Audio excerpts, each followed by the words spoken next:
And, okay, let me go. Ben, Here's a pollster situation. Now, I don't know about these polls. People tend to support their own congressman always, but this is pretty good. It's a New York one.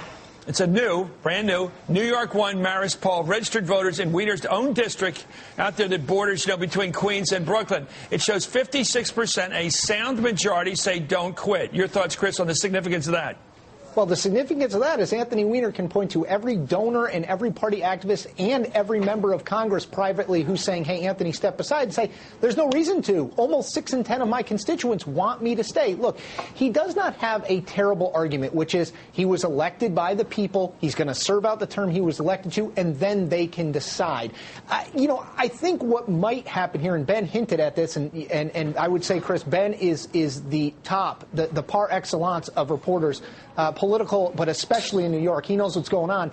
He hinted at this. They don't want to push him to some kind of caucus vote where they expel him. They want him to leave. They don't want to have to take that action. The question is, if it strings along, and more kind of pictures, innuendo, things that just keep churning this up, death by a thousand cuts politically, are they forced into doing what I don't think they actually want to do, which is this public expelling of him? How could it get worse, though? The question, I think, Chris, and you bring up censure, I think it's a good point. The question is, would that be enough? We're not just dealing with internal caucus, Democratic caucus politics. We're also talking about public perception. What does it say about the Democratic Party? Okay. Is censuring him enough? Would people then say, okay, he's been reprimanded and let's move on? And we don't know if that would be enough, and neither do the people contemplating this. Okay, you've gotten to the very point I want to get to, which is the issue of politics.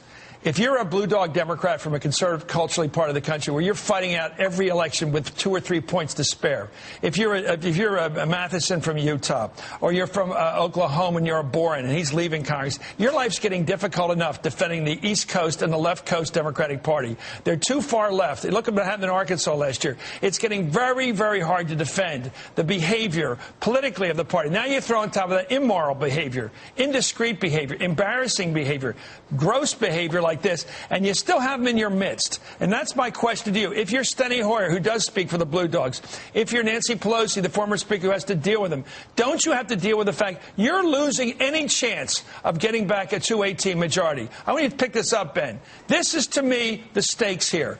If he stays, they never get the leadership back. They never get the speakership back, because the people in the rural areas of this country who are Christian, conservative, culturally, you can say backward if you want, but they don't like this kind of stuff at all. They're not part of that 56% in Brooklyn and Queens that say, okay, we can live with this guy.